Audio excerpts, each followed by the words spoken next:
Okay, we have all seen this, right? That moment your dog just freezes and stares super intently at what looks like absolutely nothing. Is it a ghost? Are they just spacing out? Well, today we're going to find out. Yeah, that look. They're just chilling on the couch or maybe standing right in the middle of the living room, and their eyes are just locked onto a blank wall or an empty corner. It's kind of weird, right? A little funny, maybe even a little bit creepy. So, what is actually going on in that furry head of theirs?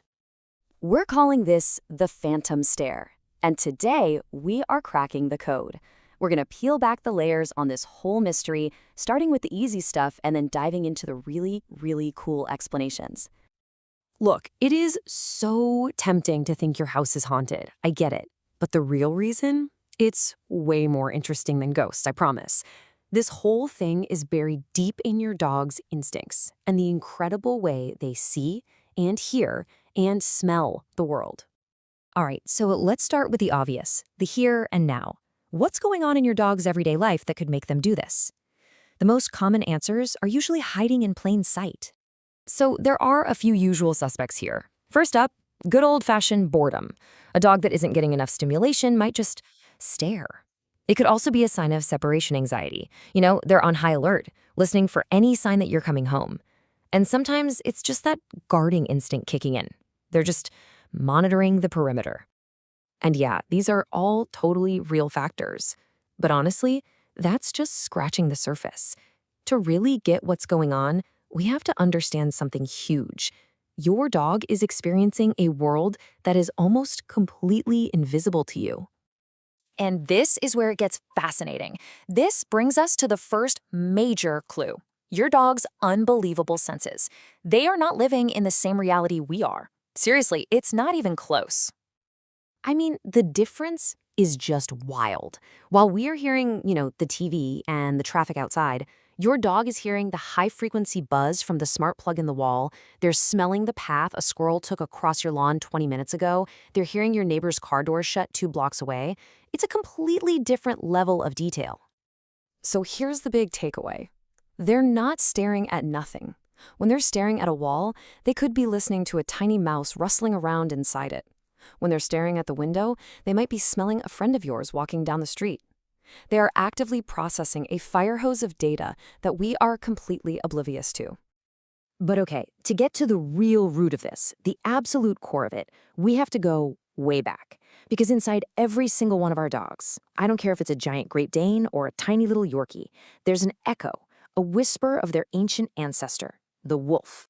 This is what we call ancestral behaviors. These are instincts that are literally hardwired into their DNA, passed down for thousands and thousands of years. Think about it. For a wolf, being hyper-aware of every single little sound, every faint smell, that wasn't just a fun party trick. That was the difference between finding dinner and being dinner. You can literally trace this line straight back. For the wolf ancestor, that intense awareness was everything for survival. Then, as we domesticated them, we started selecting for traits like being friendly and wanting to work with us. But you can't just delete those core survival instincts. So now, all these years later, that ancient life-or-death vigilance shows up as your dog staring at the drywall.